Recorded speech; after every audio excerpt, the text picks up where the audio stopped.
Alhamdulillah, Rabbil alamin, wa bihi nasta'in wa ala umuri dunya waddin, wassalatu wassalamu ala sayyidil mursalin Muhammadin wa ala alihi wa ashabihi wa man tabi'ahum bi ihsanin ila yaumiddin, amma ba'd. Ayyuhal hadirin rahimakumullah, Bapak Ibu dan saudara-saudara sekalian yang dirahmati Allah Subhanahu wa taala. Alhamdulillah kita dipertemukan kepada Allah Subhanahu wa taala dalam kesempatan ini untuk kita bersama-sama menunaikan kewajiban kita, yaitu kewajiban salat dan juga kewajiban kita dalam tafaqquh fikih.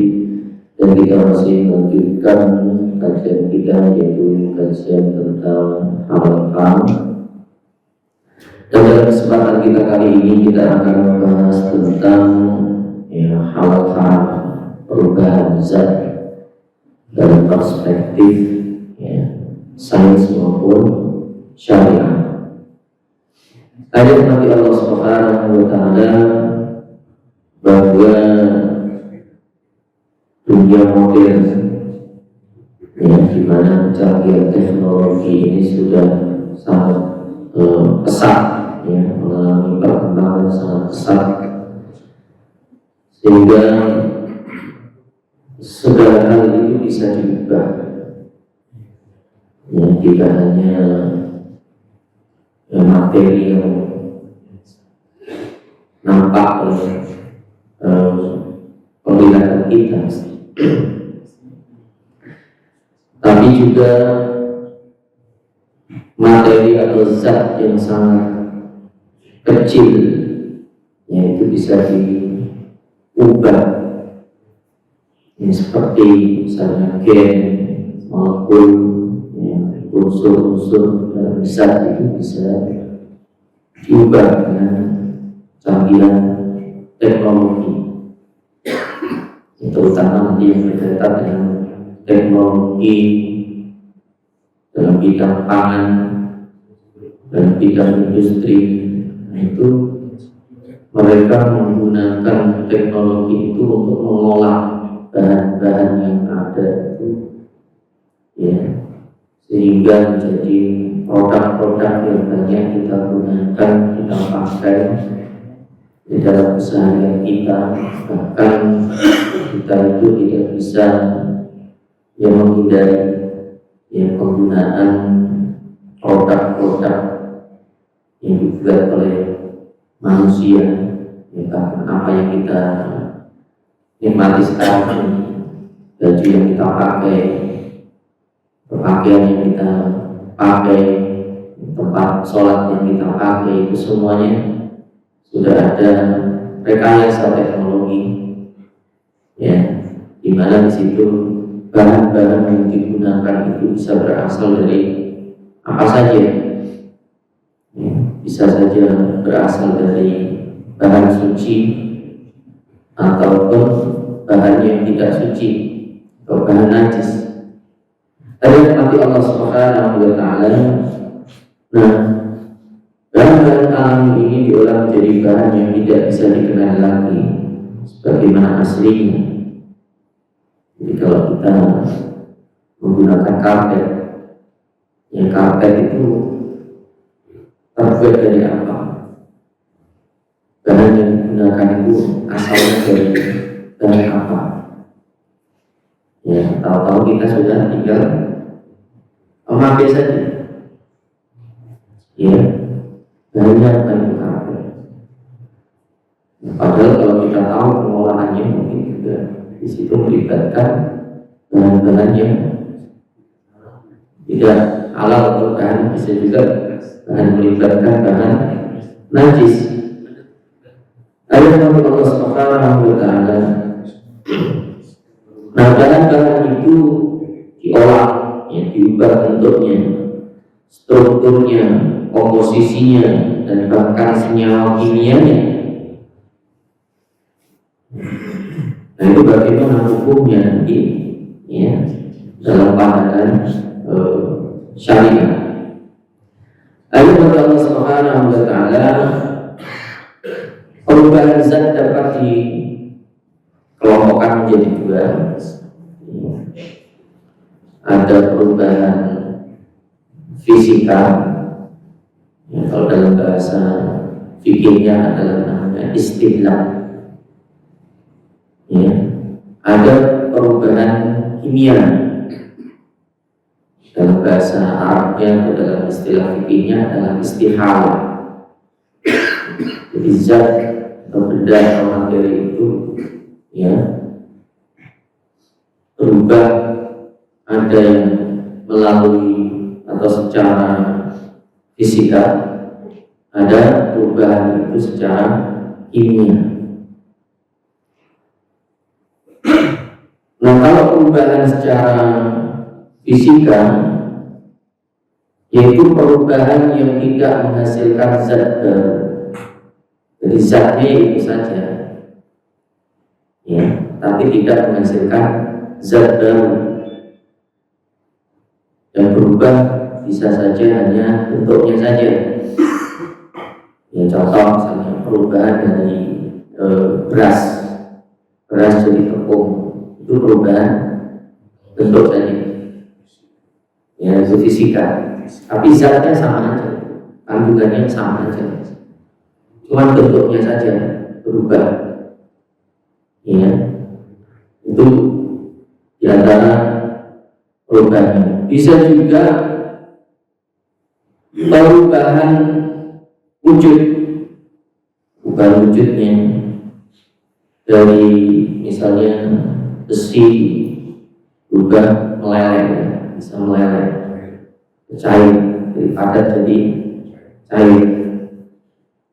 Bisa terjadi perubahan wujud itu melalui peleburan, jadi dicampur dengan, bukan dilebur. Kemudian bisa juga pencairan, bisa juga penguapan, bisa juga pengembunan, bisa juga pembetulan. Itu perubahan wujud dari gas menjadi padat, dari padat menjadi cair, dan seterusnya. Begitu juga perubahan ukuran, ukurannya dari besar jadi kecil. Contohnya tadi beras jadi tepung, ya, kopi jadi bubuk, atau jadi, itu perubahan ukurannya dari yang besar jadi kecil. Kemudian bisa juga perubahan itu berupa pelarutan. Contoh, ya, kalau kita minum kopi itu adalah perubahannya secara fisika, ya, campur air, campur bubuk kopi, campur gula, campur creamer, enak, iya, apa gorengan. Itu perubahan fisika, itu perubahan fisika, ya, dia tidak bentuk zat baru. Jadi unsur-unsurnya itu masih itu aja, ya. Contoh lagi apa? Misalnya sirup, ya, sirup itu campuran apa? Ya gula, ya pewarna, ya air, campur apa lagi? Itu perubahan secara fisika, ya, atau bisa juga berupa percampuran, ya, larutan atau percampuran. Contoh kalau kita bikin makanan itu kan dicampur. Kalau kita bikin roti itu bahannya kan tidak hanya tepung saja, ya, garam, ya, gula, ya, ragi, ya, itu perubahan fisika. Ada Allah Subhanahu wa Ta'ala. Nah, perubahan fisika ini tidak mempengaruhi perubahan hukum. Jadi tidak mempengaruhi perubahan hukumnya tetap. Kalau dia bahannya haram, ya haram, ya, karena perubahan fisika. Contoh lagi, misalnya kalau bahan haram, ya, babi itu kan haram, ya kan, babi itu haram. Kalau daging babi di giling, kemudian dibikin bakso, bikin sosis, ya itu kan berubah sudah, berubah bentuknya, ya, tapi kandungannya masih tetap. Campur tepung, campur bumbu, campur, itu perubahannya secara fisika, sehingga di situ hukumnya masih tetap karena bahan-bahannya tidak berubah. Ya. Jadi hukumnya kalau bercampur antara bahan halal dengan bahan haram, maka tidak al halal wal haram wal haram, itu dalam kaidah fikih. Jadi kalau bercampur di situ antara bahan yang halal dengan bahan yang haram, ya, maka itu hukumnya adalah haram. Ya. Jadi kalau suci dicampur dengan bahan suci, ya tetap suci hukumnya. Najis dicampur dengan suci, hukumnya najis. Ya, najis campur dengan najis, najis tetap najis, gitu ya.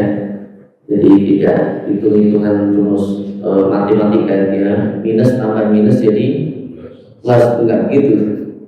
Ya, itu tidak berubah hukum. Di perubahan fisika itu tidak bisa merubah hukum, ya. Jadi kalau dia haram, ya tetap haram. Contoh lagi perubahan fisika, misalnya gelatin. Gelatin itu terbuat dari apa?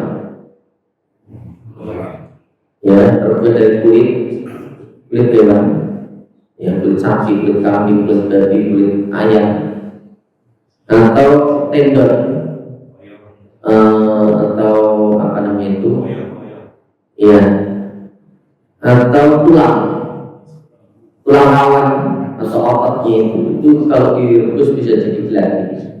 Ya, bentuknya nanti, ya, berubah bisa seperti plastik, ya, kan bentuknya nanti berubah menjadi kapsul yang kita pakai itu obat, itu bukan plastik, tapi itu terbuat dari gelatin, ya. Itu perubahan fisika, tidak perubahan kimia. Yang berubah hanya bentuknya saja, ya, dan berubah hanya bentuknya saja, itu tidak mempengaruhi hukum. Jadi kalau awalnya haram, ya berikutnya tetap haram, ya. Nah, begitu juga tadi bahan-bahan najis yang lainnya. Ada yang Allah Subhanahu wa Ta'ala.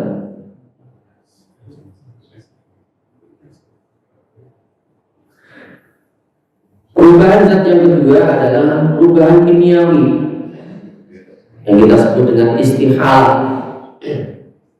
Ya, istihala dari asal kata hala yaqulu haul, yang artinya berputar, bergerak atau berubah. Ya, dalam istilah atau secara syariah, istihala adalah tabayyun syai'i min taba'ihi wa wasfihi ila taba'in akhar wa wasfin akhar. Perubahan zat, ya, atau perubahan sesuatu dari tabiat dan sifat yang satu, ya, dari satu tabiat dan sifat menjadi sifat atau tabiat yang lain, berubah karakternya, bentuknya juga bisa berubah, ya, atau perubahan sesuatu zat perubahan sehingga menjadi bahan yang berlainan dari keadaan yang asalnya, jadi membentuk zat baru. Kalau fisika itu tidak membentuk zat baru, ya masih itu aja unsur-unsurnya, ya itu saja. Tapi kalau kimia ini unsurnya berubah, ya unsurnya sudah berubah sehingga membentuk zat baru, maka itu hukumnya berubah, ya, nanti hukumnya berubah. Ada yang nanti Allah Subhanahu wa Ta'ala, jadi perubahan suatu dari tabiat dan sifatnya menjadi tabiat dan sifat yang lain. Nah, contohnya, contoh perubahan secara kimia, ya, ini banyak, ya, contoh perubahan secara kimia. Contohnya misalnya khamar, ya, khamr. Khamr itu asalnya dari apa? Anggur ini. Buah anggur itu kalau kita makan kan halal. Halal. Nah, kalau buah anggur itu dibuat jus boleh nggak? Boleh. Ya. Tapi kalau dia sudah lebih dari 3 hari itu tidak boleh dikonsumsi. Jus anggur kalau lebih dari 3 hari itu tidak boleh dikonsumsi. Kenapa? Karena sudah terjadi perubahan secara kimiawi. Di situ ada fermentasi. Jadi ada perubahan zat. Ya, apalagi nanti kalau ditambahkan tadi sehingga berubah di situ mengalami fermentasi. Ya, fermentasi itu termasuk perubahan kimia. Ya, perubahan atau bentuk zat baru, sehingga dari yang halal kalau dia berubah nanti ada yang berubah terutama kadar alkoholnya. Jadi proses fermentasi yang di situ menghasilkan alkohol disebut dengan etanol. Ya. Nah itu kalau kadar etanolnya makin tinggi, ya makin tinggi, itu berubah menjadi haram. Sehingga khamr itu yang awalnya halal, ya, anggur, begitu mengalami fermentasi karena unsur-unsur di dalamnya itu berubah, ya, terutama unsur etanolnya atau alkoholnya itu, maka itu hukumnya menjadi haram. Ya, hukumnya menjadi haram. Dan dalam penelitian itu, ya kenapa jus anggur atau jus buah yang lainnya juga bisa saja nanti durian atau apa saja itu kalau dikasih rapi dia mengalami fermentasi itu bisa kadar alkoholnya makin tinggi, ya termasuk tape itu kan dari singkong dikasih rapi juga jadi mengalami fermentasi juga jadi tape, ya. Nah itu kadar alkoholnya dalam penelitian itu dalam waktu 3 hari bisa lebih dari 3%.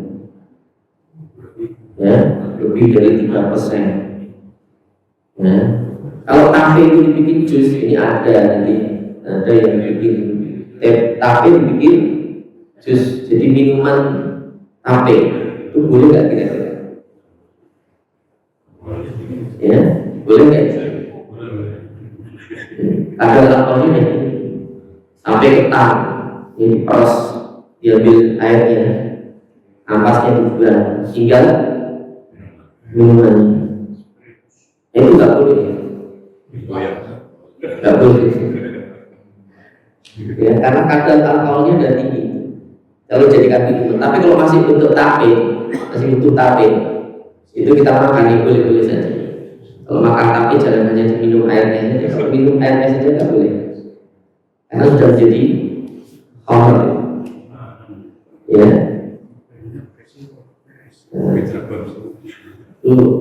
Dan sampai nanti diperes, diambil airnya, diminum itu jadi khamr itu tidak boleh. Jadi jus tape itu saja, jus buah tadi jus anggur itu kan jus awalnya. Tapi kalau udah 3 hari nggak boleh diminum. Ya. Nanti kalau dia berubah lagi, ya dari khamr, ya, dari awal halal menjadi haram, berubah lagi menjadi cuka. Nah itu boleh dikonsumsi. Karena apa? Karena di situ sudah berubah unsurnya. Jadi bukan lagi ada alkoholnya sudah hilang. Jadi unsur yang memabukkan itu sudah hilang. Sehingga cuka itu boleh digunakan. Ya, ini contoh perubahan secara kimia. Ya. Ada menurut Allah Subhanahu wa Ta'ala. Nah, juga bentuk perubahan kimia. Ya, ini banyak di dalam kehidupan kita bisa jumpai ini. Contoh perubahan kimia adalah pembakaran. Ya kalau kita punya sampah kita bakar, kita punya barang-barang kertas dan sebagainya kita bakar, itu termasuk perubahan kimia, ya perubahan kimia. Nah nanti misalnya kotoran apa saja, kotoran sapi, itu kan ada yang di beberapa daerah itu digunakan untuk bahan masak di press. Jadi kotoran sapi itu diukurin, nanti dipadatkan, dijadikan bahan bakar, bahan masak. Dipadat tuh, enggak kayu, ganti kayu, itu boleh nggak? Itu kan prosesnya pembakaran, dibakar. Ya, ya itu nanti termasuk gas kotoran sapi itu, ya jadi biogas ini digunakan untuk masak. Boleh ya? Boleh. Kan banyak digunakan. Jadi sengaja ditampung dalam septic tank ya, disalurkan gasnya itu dapur untuk masak. Ya, itu boleh. Jadi gas, jadi perubahan dari benda padat dari menjadi gas, jadi najis menjadi gas itu ya. Kalau kita kiaskan begini, nanti kiaskan. Kalau orang buang angin itu kan gasnya dari mana? Kotoran, itu najis ya? Enggak, gasnya enggak. Jadi kalau kita buang angin itu kan kena baju kita, kena celana kita, kan pasti lewat situ. Itu ya enggak najis ya, enggak najis. Kita cium bau ini, itu perubahan secara kimia. Jadi ya gas itu yang dari itu kalau misalnya dibikin ditaruh di tabung untuk masak boleh saja, karena perubahan secara kimia dari sesuatu yang najis ketika berubah jadi gas itu boleh digunakan. Nah termasuk asap pembakaran itu ya itu boleh saja karena berubah ya. Jadi prosesnya proses kimia ya. Jadi itu melibatkan proses kimia. Lalu kata Allah Subhanahu wa taala, kemudian melalui mikroorganisme tadi ya, fermentasi atau pembusukan, kemudian proses biologis makhluk hidup, proses biologis. Kalau tumbuhan ya misalnya contoh proses fotosintesis, kemudian proses pencernaan makanan, proses pernafasan, ya termasuk proses gini. Kalau kita makan atau ambil ke sapi, bukan makan makanannya ya, halal ya, makan makanan masuk dalam tubuh. Tadi kan terjadi apa? Proses kimia di dalam pencernaan dalam tubuh. Tapi dari pencernaan itu serap ya dalam darah, ya. Ampasnya keluar jadi kotoran, hukumnya najis. Kan dulu awalnya darahnya suci kan, keluar jadi najis. Jadi yang suci berubah karena ada proses kimia di situ. Ada proses kimia di situ.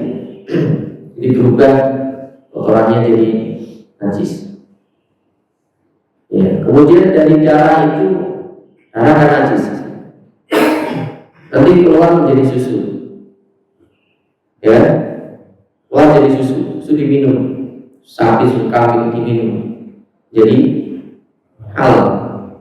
Itu proses perubahan secara kimia.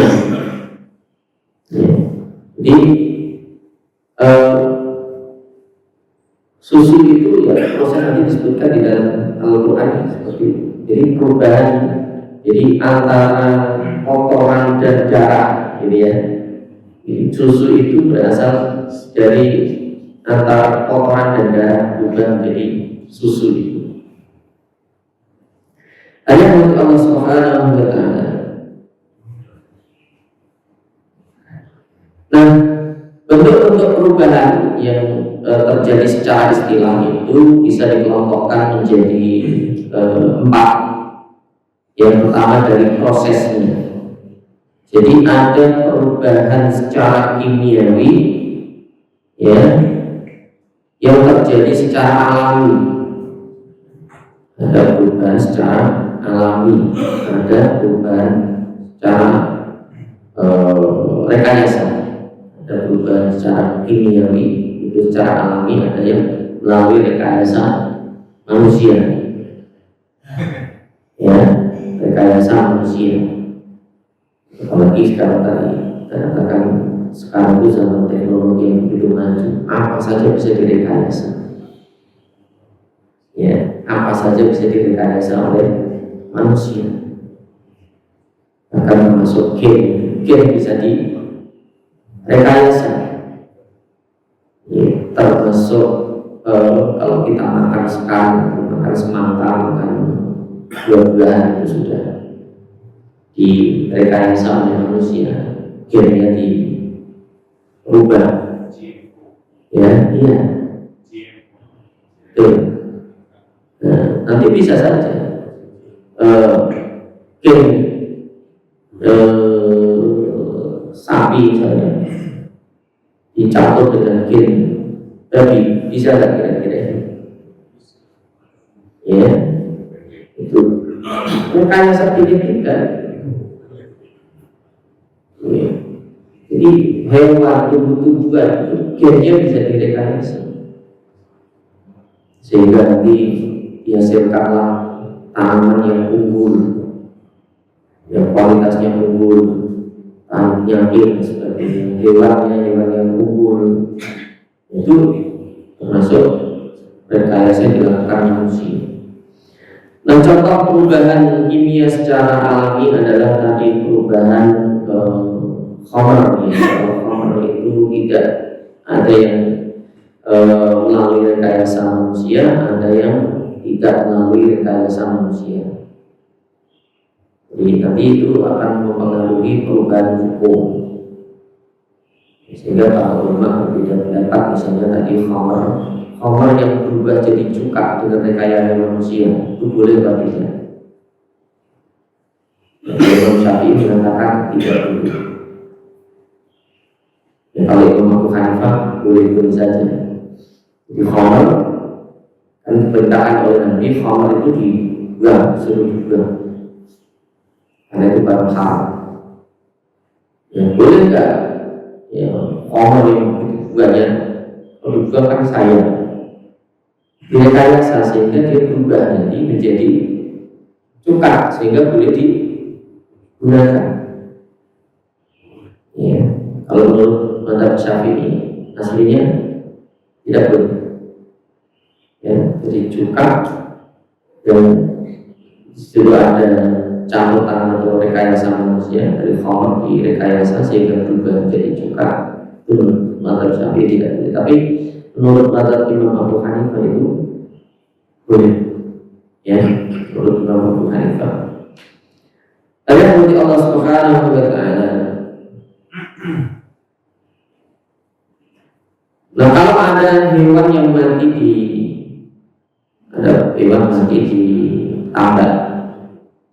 tambak, kemudian di situ bagiannya itu larut, lama-lama jadi garam.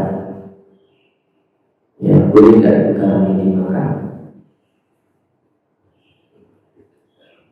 Di situ ada bangkai apa-apa, juga sampai tikus misalnya di situ, ya, contoh juga mati, kemudian lama-lama berubah, ya, campur dengan garam.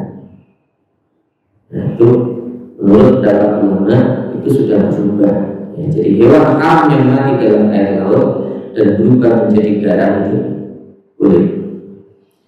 Ayat bagi Allah Subhanahu wa Ta'ala selama unsur pakainya sudah tidak ada, karena tadi sudah mengalami perubahan secara kimia, bukan fisika.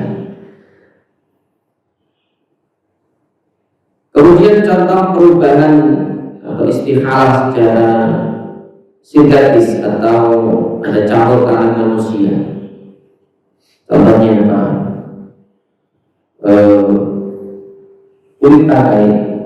Kulit bangkai itu hukumnya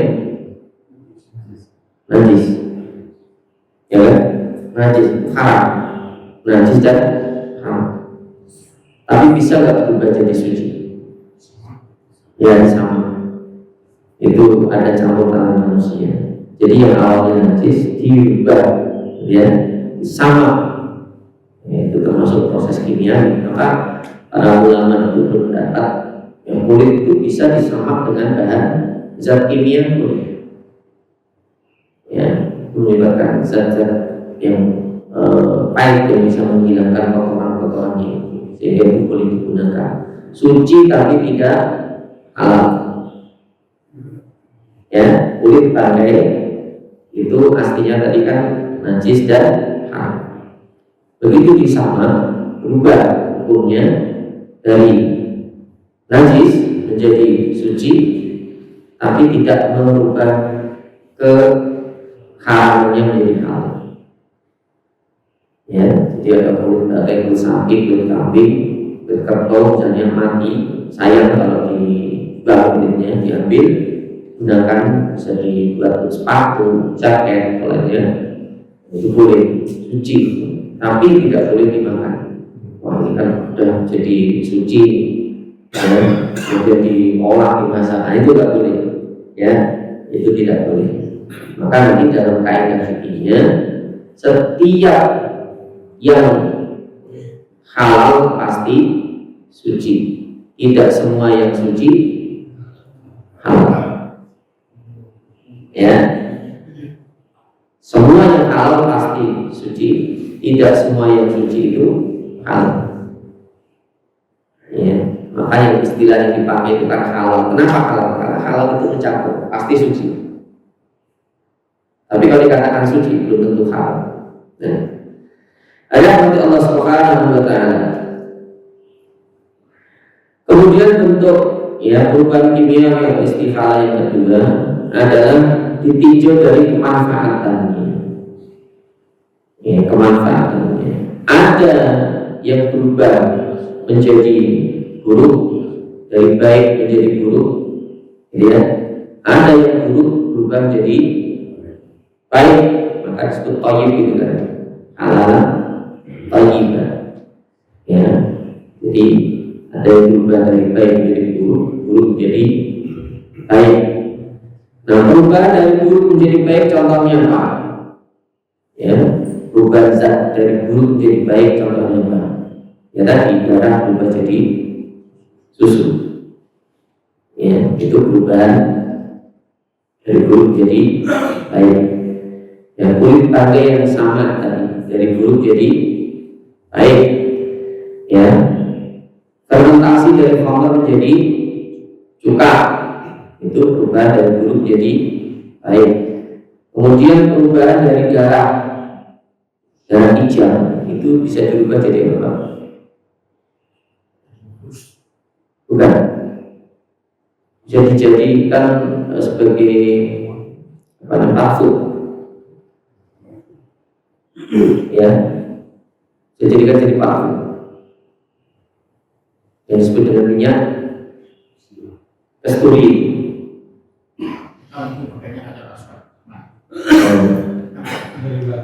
Termasuk nanti kalau dari darah itu ada namanya, di dalam darah itu ada namanya plasma darah.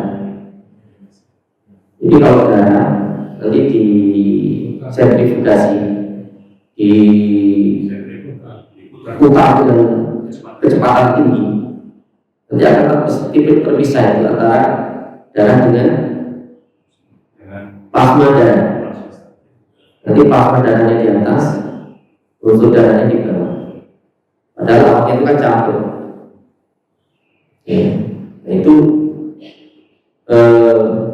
ulama termasuk UI itu menganggap plasma darah itu bukan darah. Plasma darah itu bukan darah. Jadi kalau dia berasal dari hewan yang halal, disembelih dengan cara yang halal, itu boleh digunakan. Bisa dijadikan sebagai pengganti putih telur. Ya, itu plasma darah. Ada nanti Allah Subhanahu wa Ta'ala. Yang kedua adalah perubahan dari baik menjadi buruk. Ya, perubahan dari baik menjadi buruk. Contohnya apa tadi? Makanan yang kita makan, untuk jadi makan oleh sapi, kambing itu begitu keluar jadi ya, keluar jadi kotoran, hukumnya najis.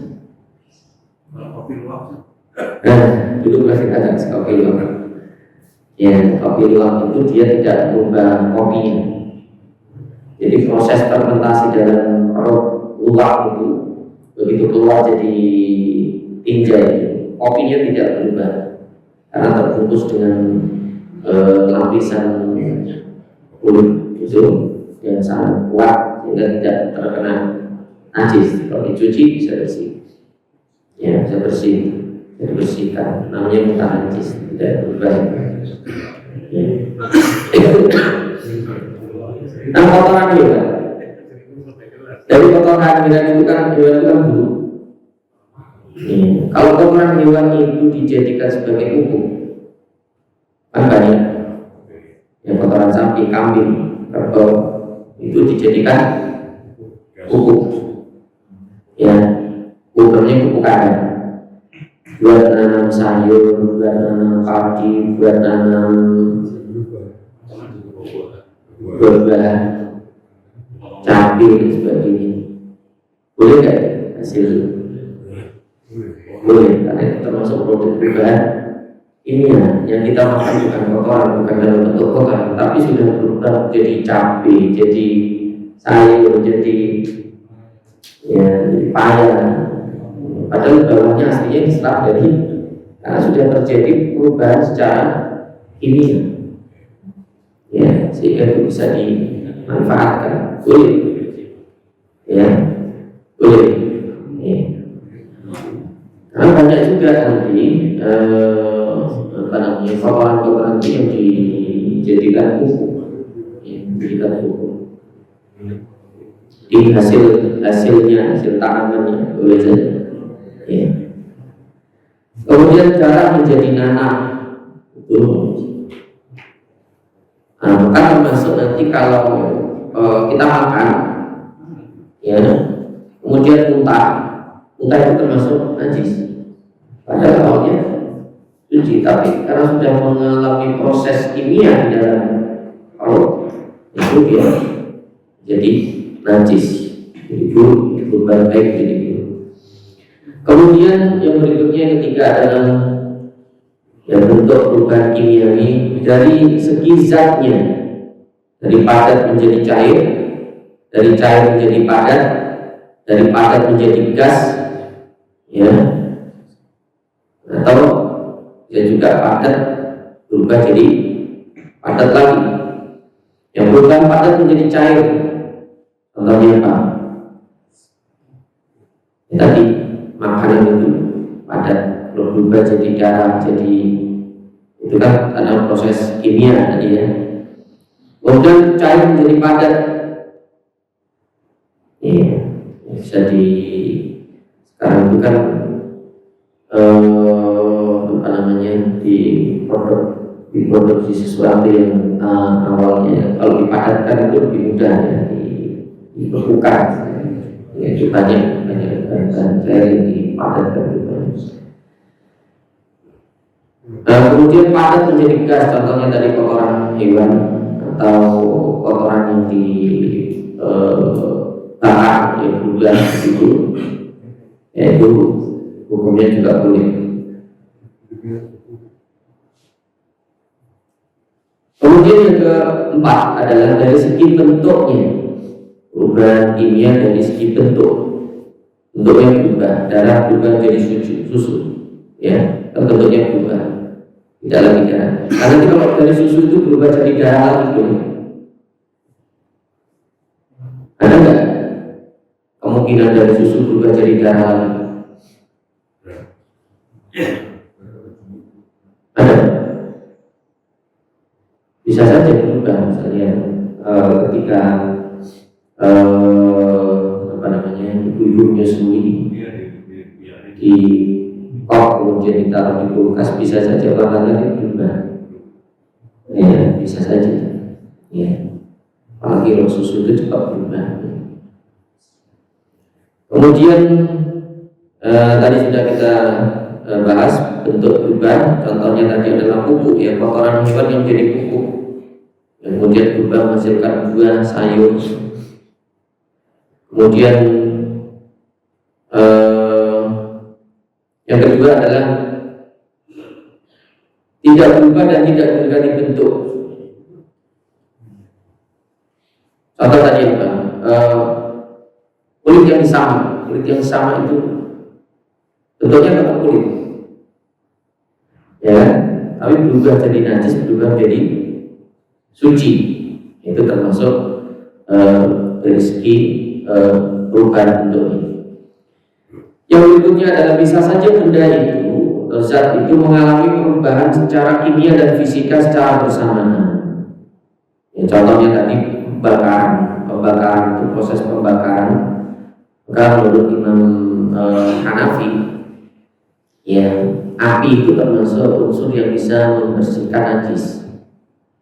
Jadi kalau ada benda barang yang terkena najis kemudian dibakar, itu sudah menjadi suci. Karena di situ terjadi proses secara kimia. Jadi ada besi misalnya kena kotoran, dibakar di situ. Nah, kalau celana yang najis dibakar jadi habis, hilang celananya. Ya. Tapi apinya itu, tapi kalau dalam ketentuan begini, kalau itu yang berasal dari babi, ya, istihalah tidak bisa merubah, ya, dalam ketetapan MUI, istihalah tidak bisa merubah babi itu menjadi suci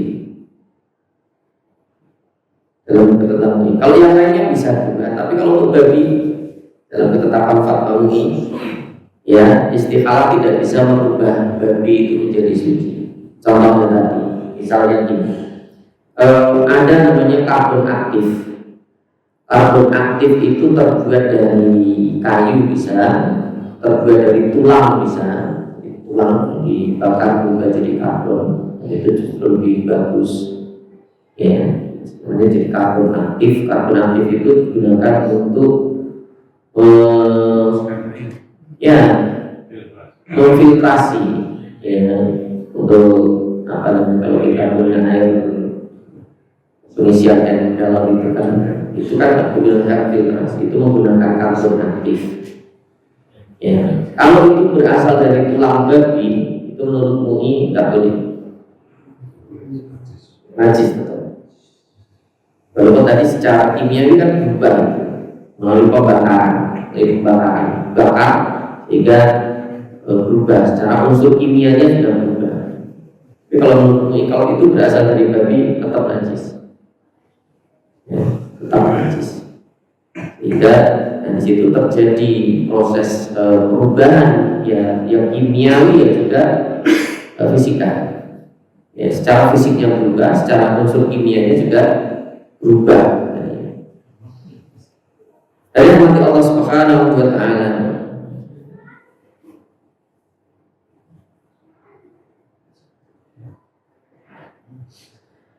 Nah, kaidah fikih yang berkaitan dengan perubahan zat. Al-hukmu idza sabata bi'illatin zala bi zawaliha.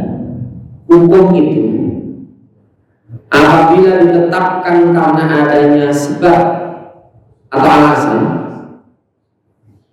maka hukumnya bisa berubah kalau alasan atau sebabnya itu hilang atau tidak ada. Ini dalam kaidah fikih berkaitan dengan perubahan zat. Maka dalam istilah kaidah fikih itu al-hukmu yaduru ma'a illatihi wujudan wa adaman. Jadi hukum itu ya berkaitan dengan alasannya. Maka setiap hukum itu pasti ada alasannya. Ya, setiap hukum yang hukum syariat itu pasti ada alasan. Ya, kalau alasannya berubah, maka hukumnya bisa berubah. Ya, al-hukmu yataghayyaru. Ya, jadi hukum itu bisa berubah, tidak satu. Nah, dalam kaidahnya, hukum itu apabila ditetapkan berdasarkan alasan, maka jika alasan itu hilang, maka hukumnya juga berubah. Contoh, ya contoh tadi khamr. Khamr itu diharamkan karena apa? Ya, menghilangkan akal, memabukkan. Nah, yang bisa menghilangkan akal di situ apa? Unsur apa tadi yang bisa menghilangkan akal? Yaitu alkohol. Ya.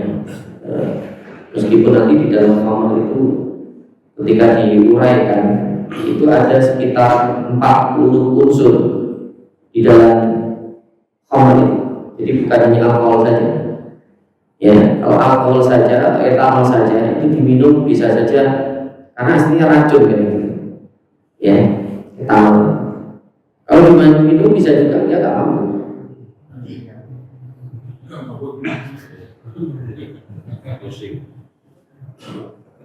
Iya. Atau nanti bisa begini juga, ya karena kalian teknologi juga. Khamr dihilangkan alkoholnya, boleh nggak diminum? Boleh. Disebut dengan zero alkohol. Ya rekayasa manusia, bisa direkayasa, bisa dihilangkan. Jadi etanolnya atau alkoholnya bisa dihilangkan. Iya, zero alkohol. Sehingga bisa juga tidak memabukkan. Boleh nggak? Nggak boleh. Ya, itu tetap tidak boleh. Kesepakatan para ulama tidak boleh.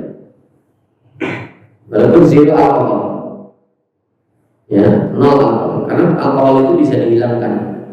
Jadi titik alkohol itu kan 80 derajat, sementara air itu 100.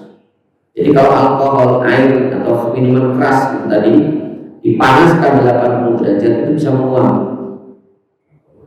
Ya disuling, nanti disuling bisa menguap, nanti dipisahkan. Yang menguap itu alkoholnya bukan airnya. Airnya masih tetap karena belum mendidih kan. Ya.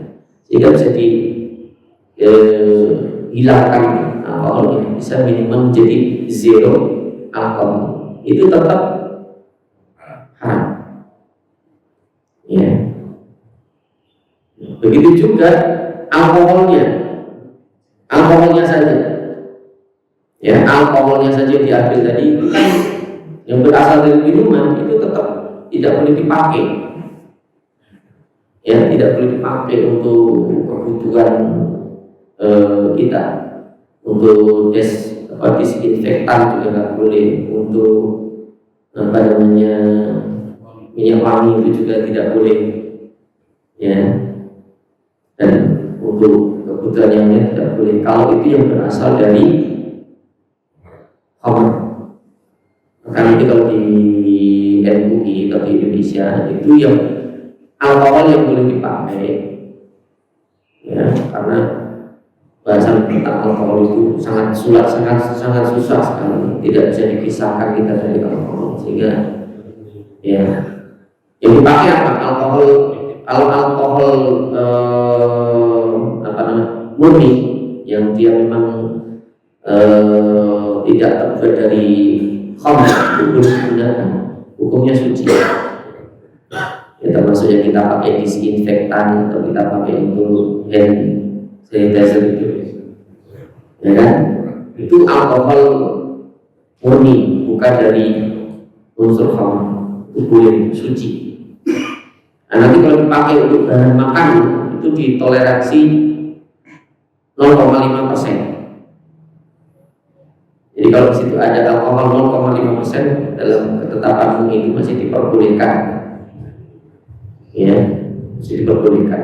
Ini didasarkan kepada penelitian, ya, didasarkan pada penelitian.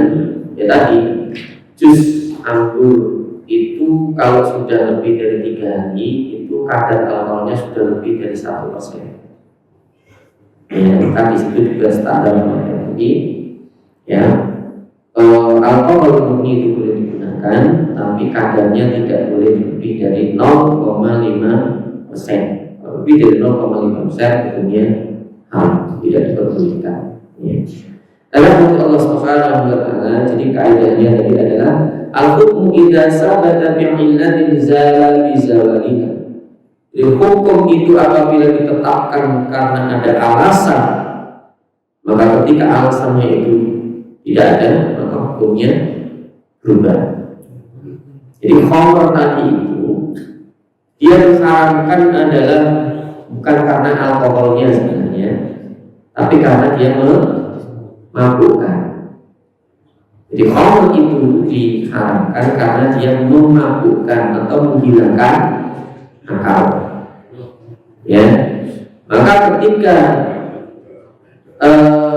alasannya itu berubah karena tadi mengalami proses perubahan kimiawi, ya, dari khamr menjadi cuka, sehingga begitu menjadi cuka itu tidak memabukkan lagi, tidak menghilangkan akal, maka hukumnya boleh karena alasan hukumnya sudah tidak ada, tidak memabukkan. Itu ayat nanti Allah Subhanahu wa Ta'ala.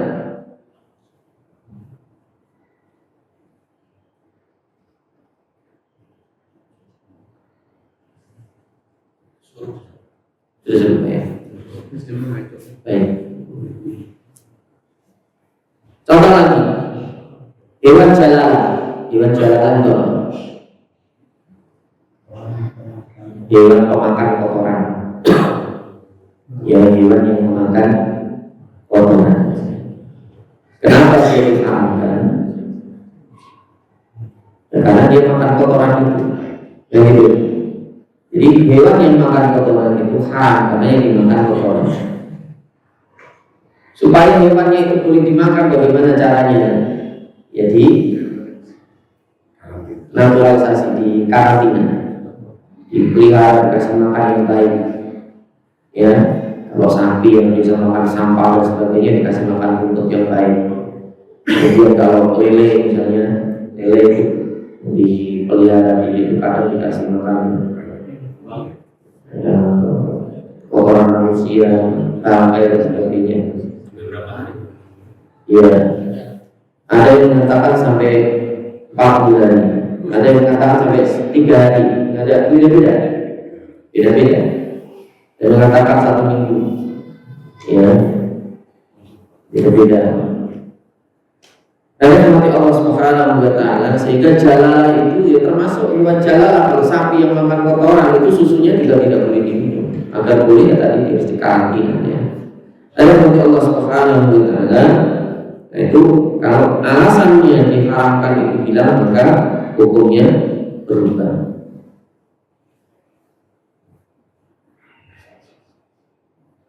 Baik, silakan Pak disampaikan. Cukup?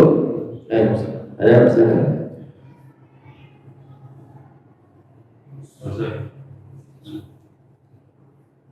Di Jatiasi kan ada mabok.